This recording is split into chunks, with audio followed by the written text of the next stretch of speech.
भगवान परमात्मा सर्वांना सारखं का सांभाळत नाही, सारखं का ठेवत नाही?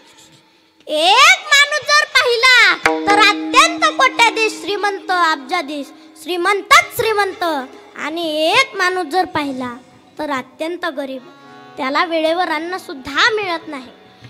एक माणूस जर पाहिला तर त्याला मरेपर्यंत गोळ्या औषध नाही, आणि एक माणूस जर पाहिला तर त्याला जन्माच्या अगोदरच गोळ्या औषध चालू.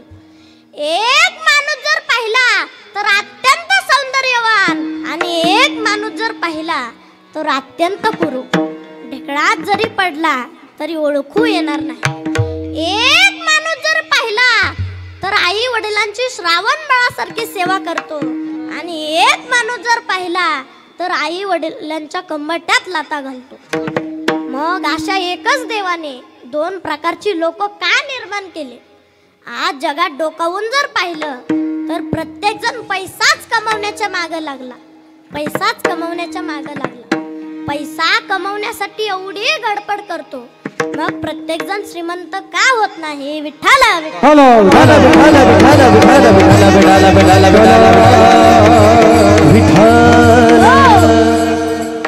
प्रत्येक जण श्रीमंत नाही, याचे कारण आहे.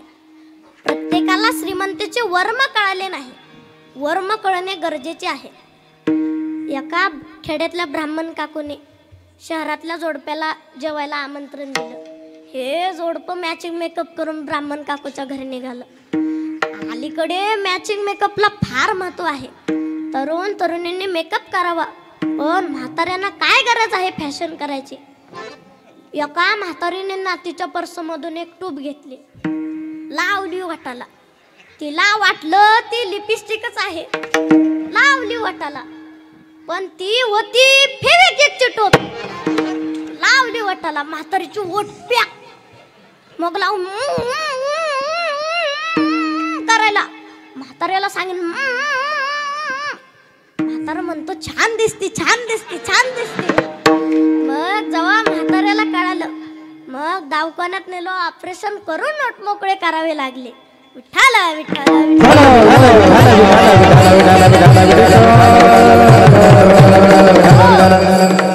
ते जोडपं ब्राह्मण काकूच्या घरी आलं.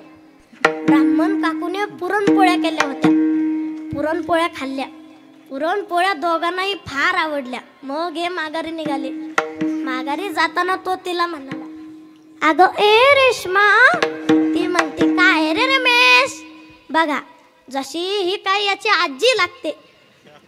तो म्हणाला तू पुरणपोळ्या करणार? ती म्हणते हो, तू सर्व साहित्य आणून दे, मी करते. आता हिने कधी पुरणपोळ्या केल्या होत्या? साहित्य आणून दिले. हिने मोबाईल घेतला, मोबाईल मध्ये सर्च केलं पुरणपोळ्या कशा बनवायच्या.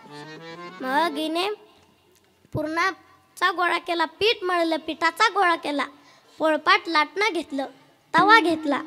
आता तो तवा गॅसवर ठेवायचा कसा? मग सरळ ठेवायचा की उलटा ठेवायचा? सरळ ठेवायचा की उलटा ठेवायचा? सरळ ठेवायचा की उलटा ठेवायचा? आणि हे काय मोबाईल मध्ये सांगितलेलं नव्हतं. ती मनातल्या मनात म्हणाली, किती गाढव आहे हे मोबाईलवाला. तवा कसा ठेवायचा हे सुद्धा सांगितलेलं नाही. आता ते गाढव आहे का ही मूर्ख? हिने शेजारच्या काकूला विचारले, काकू तवा पुरणपोळ्या करण्यासाठी तवा सरळ ठेवायचा की उलटा ठेवायचा? काकू म्हणाली सरळच ठेवायचा. तवा ठेवला. एका हातात पुरणाचा गोळा घेतला आणि दुसऱ्या हातात पिठाचा गोळा घेतला. पिठाचा गोळा पुरणाच्या गोळ्यात घातला, पण पोळी काही जमेना. ती विचार करू लागली, ब्राह्मण काकूला का पोळी जमली? ब्राह्मण काकूला का पोळी जमली? मलाच का जमत नाही? ब्राह्मण काकूला का पोळी जमली? मलाच का जमत नाही? हा आता माझ्या ध्यानात आलं. ब्राह्मण काकूने पांढरी साडी नेसलेली होती. हे अडपट कपाटाजवळ गेलं. कपाटातल्या 150 साड्या उचकल्या. पांढरी साडी काढली, पांढरी साडी नेसली. आलं परत पोळपाट लाटण्याजवळ. एका हातात पिठाचा गोळा घेतला आणि दुसऱ्या हातात पुरणाचा गोळा घेतला. पिठाचा गोळा पुरणाच्या गोळ्यात घातला, पण पोळी काही जमेना. ती विचार करू लागली, ब्राह्मण काकूला का पोळी जमली, ब्राह्मण काकूला का पोळी जमली, मला का जमत नाही, मला का जमत नाही, ब्राह्मण काकूला का पोळी जमली. हा, आता माझ्या ध्यानात आलं. ब्राह्मण काकूने चम्मन केलेली होती. ही नावी दादाकडे गेली. नावी दादा चम्मन करून दे.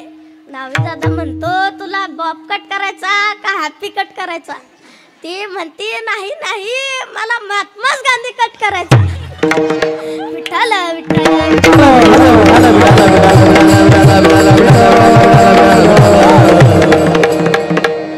आता मला सांगा, तिला पोळी का जमली नाही, तर तिचे वर्म चुकले.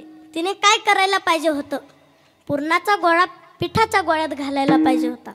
तसेच आपलेही वर्म चुकले. कर्म चांगले करत नाही आणि चांगल्या कर्माच्या फळाची अपेक्षा करतो. तसेच जमिनीत भरपूर आणि चांगले धान्य पेरत नाही आणि चांगल्या पिकाची इच्छा करतो. म्हणून माणसाने कर्म चांगले करावे. कर्माच्या योगानेच आपल्याला गरीब आणि श्रीमंती मिळते. आज आपण श्रीमंत आहोत समजायचं, मागच्या जन्मात आपण भरपूर दानधर्म केलेला आहे. आणि आज आपण गरीब आहोत समजायचं, मागच्या जन्मात दानधर्म केलाच नाही. गरीब आणि श्रीमंत आपणास देव बनवत नाही. गरीब आणि श्रीमंत आपणास देव बनवत नाही, तर आपले प्रारब्धच आपल्याला गरीब आणि श्रीमंती बनवते.